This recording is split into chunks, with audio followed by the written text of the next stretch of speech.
right, the ball has not even dropped yet, but we're already thinking about the fizz, the fun, and the first cheers of 2026. Oh, I know I am. Sommelier Adam Knoerzer has some options to make your New Year's Eve as sparkly as your party dress. That's right. Or your shoes. Or my shoes, which just so happen to match the bubbles that we have in our glass today. I love that. You know, when we're talking bubbles this year, we're going to think pink. Okay, we're thinking pink. We're thinking pink. We're going to South Africa this time. I love that. And we're going to a producer by the name of Graham Beck, and this is their Brut Rosé Non-Vintage. Okay, now is this a good value sparkling wine? Because I think a lot of people are looking for something like that. They don't want to break the bank, but they still want to have a good time and have something that tastes Yeah, absolutely. And as you know, I try to bring things here that are very cost-friendly for our consumers here. And I don't know if you've noticed this, but it's gotten a little more expensive out there in the world. Oh, have you very noticed? much so.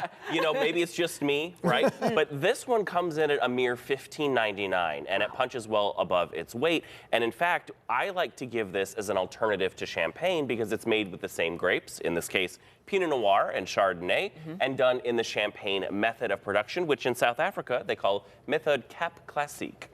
So if you take a look, I know she's getting a head start. Please, I'm not here to police anybody. Okay. Right? Notice that it has this lovely little copper kind of pink It does. glass. Smells a little bit like strawberries, some ripe cherries as well. When you give it a good old sip,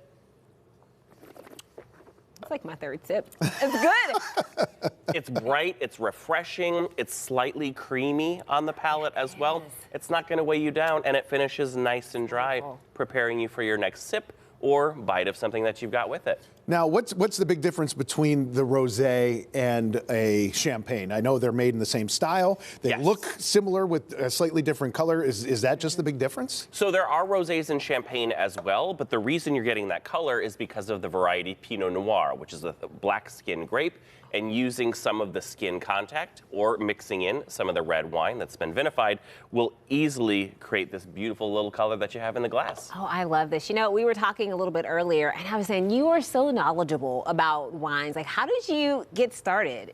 I'm just a nerd who's interested in a lot of different things. And wine for me is a way to learn about language, geology, geography, culinary traditions, all in something super delicious. And what I found out, you know, I didn't grow up in a wine family. I'm from Northwest Indiana. It's the Newark of Chicago, right?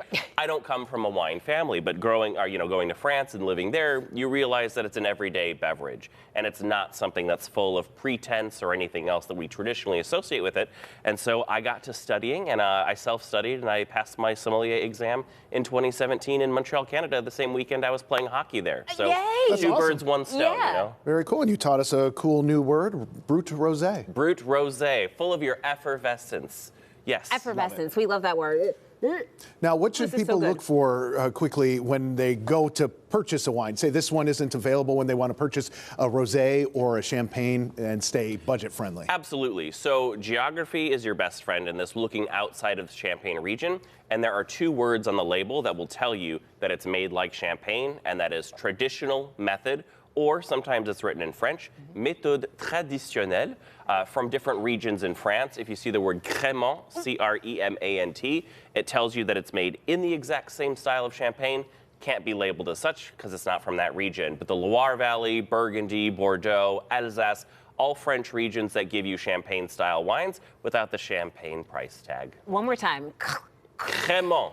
Crémant. You got to roll that in the back of the throat. You got this. And if somebody says it's good in that, you know it's Pittsburgh approved. As well, yes, Crémant in Pittsburghese. You know, I'm a translator now. Oh, very Thanks, much. Adam. Yeah. And if you'd like to learn more about different wines from Adam, we'll link you up on our website.